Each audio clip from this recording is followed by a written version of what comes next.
Hello again, this is my summary for Module 3, where we focus on strategies to further reading comprehension in our content area.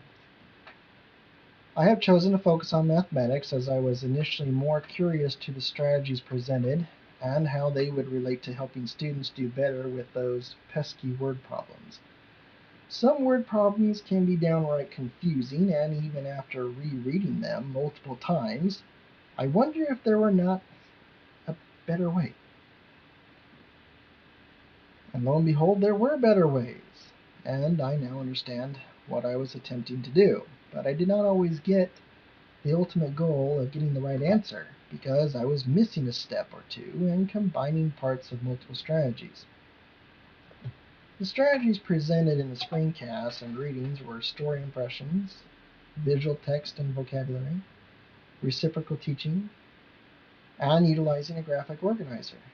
Story impressions along with visual text and vocabulary strategies are a little difficult in mathematics unless you are in the application of mathematics, such as chemistry or physics, engineering, or journal readings of new findings. And this is typically not found at the high school level, and the math required is a prerequisite for those other applications. So this leaves reciprocal teaching, which I was somewhat familiar with, and the graphic organizer, a new concept for me. Of course, liking a challenge, I chose the graphic organizer. So to start, I went to my NES study books for math and looked for a word problem I had previously struggled with while preparing to take the proficiency test, and chose the following. Last year, Jenny tutored students in math, in chemistry, and for the ACT. She tutored 10 students in math, 8 students in chemistry, and 7 students for the ACT. She tutored 5 students in both math and chemistry, and she tutored 4 students both in chemistry and for the ACT, and 5 students in math and for the ACT. She tutored 3 students in all 3 subjects. How many students did Jenny tutor last year? Option A, 34. Option B, 25. Option C, 23. Or option D, 14. I chose this problem because I was never really taught Venn diagrams as a child, and the Boolean algebra typically associated therewith and all its symbols. I had to learn this as a junior in college on the fly in an electrical engineering class. So when I attempted this problem, I did not get the right answer the first time. The other reason I chose this problem is that the language is trying to show parallelism, but it's not quite correct in its grammatical sense of word choice.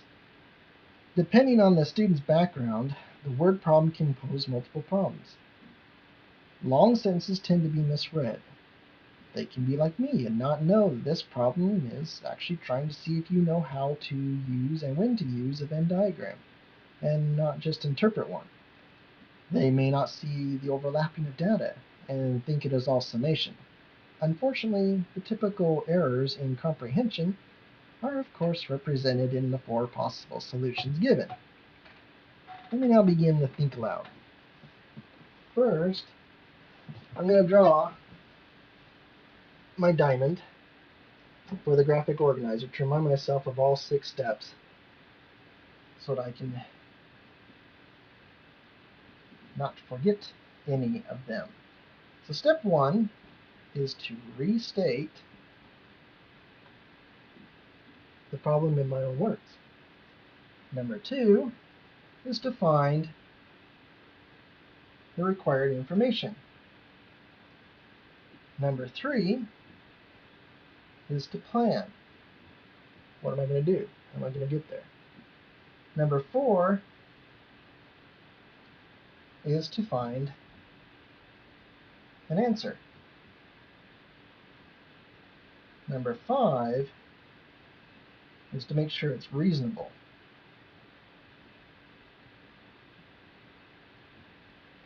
And number 6 is then to select the final answer.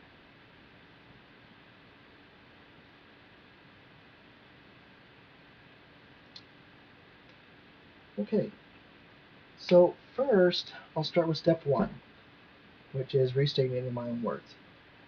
Jenny is a teacher, like me, of chemistry and mathematics with the addition of the ACT. There are 3 classes with varying numbers of students, and some of those students take more than 1 class from her. The question is, how many students was she responsible for last year? Moving to step 2. I need to select the important information. There are 3 sentences with information in them, and the first 2 sentences have multiple points of information in it. There are 3 subjects: math, chemistry, and ACT. Each of these classes have 10, 8, and 7 students respectively. There are overlaps between each of the subjects. Math and chemistry share 5 students. Chemistry and ACT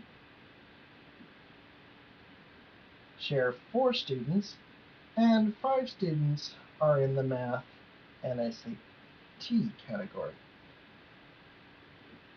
Then there are 3 students that are in all 3 classes with her. So step 3 is my plan. I plan to set up a Venn diagram to illustrate the overlaps. Once I see the overlaps, I can then solve for the total number of students. I'm noting that the overlap, which houses all 3 classes, will be redundant with some of the other overlaps. So I'll start in the center and work my way out to the outer portions of the circles. And once I've filled in all the regions with the appropriate numbers, just simply add up all the numbers and I'll have my answer. Step 4 is to find the answer. At this point,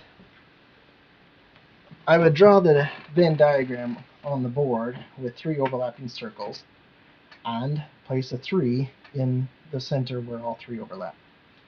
I then transition into a classroom discussion as we systematically work our way through each of the double overlaps by rereading the third sentence of the problem piecewise. We then go back to the second sentence to fill the non-overlapping portions based on the total in each circle. And finally, we add up all the numbers. Step 5 is also discussed with the class, or rather by the class, to verify that the answer makes sense and that we have not overlooked anything in this complex, yet short, word problem. This requires at least one more read in order to perform this verification. If we find step 5 is complete without the need for further revision, then step 6 is then completed in that we have the answer to match up against the 4 options and make our selection. Although it was never formalized in my youth, I've always gone through a similar strategy with word problems. Comprehension problems were always my forte in English, and so I never really struggled with word problems myself. However, my daughters struggle mightily, and I wish I had known about these strategies before to help them with their math and science problems.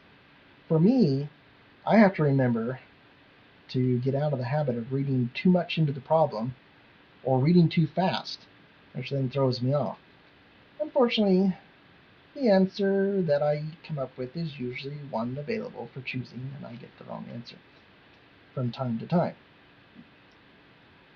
So that's my summary for how I would use the graphic organizer to go through a math word problem in trying to decipher what the word problem is really telling us, and I think it's a really great strategy because if I had known this, I think I would have gotten a lot better test scores over the years than I did.